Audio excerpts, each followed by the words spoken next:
Hello, Bacho. Let's say a given question. The question says a car of mass m starts from rest and accelerates so that instantaneous power delivered to the car has a constant magnitude p naught.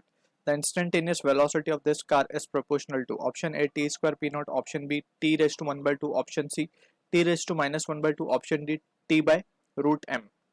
So यहाँ पे for this question we need to understand about the concept of power. So power basically क्या होता है? It is nothing but the rate of work done, right? So work done upon time is or can be defined as power.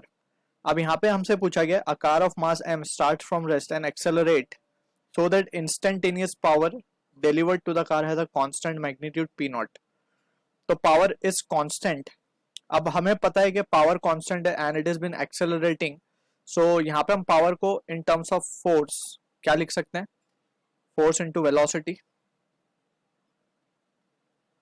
Force into velocity and to be precise यहाँ पे अगर हम बात करें तो फोर्स एक कांस्टेंट एक्सेलरेशन की वजह से आई है एंड उसकी वजह से कांस्टेंट पावर आ रहा है हमें जो कि हमें क्वेश्चन में मेंशन है. सो यहाँ पे इस इक्वेशन को हम क्या लिख सकते हैं? पी नॉट ये हमें गिवन है, फोर्स को हम लिख सकते हैं mass into acceleration into v, right. अब फर्दर इसको हमें सॉल्व करना है and we are interested in calculating instantaneous velocity in terms of जो भी हमें टाइम और मास गिवन है तो उनके टर्म्स में हमें चेक करना है प्रोपोर्शनैलिटी.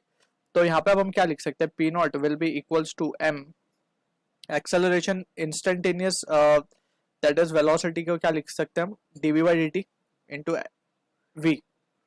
अब यहाँ से अगर हम देखें तो p naught by m variable को सेपरेट कर रहे हैं जस्ट हम, so it will be v d v, right. If integrate on both side तो यहाँ पे हम देख सकते हैं पी नॉट बाई एम तो एक कांस्टेंट वैल्यू है, यहाँ पे आ जाएगा t and that will be equals to v square by 2. So finally we can say v square will be equals to 2 p naught by m into T.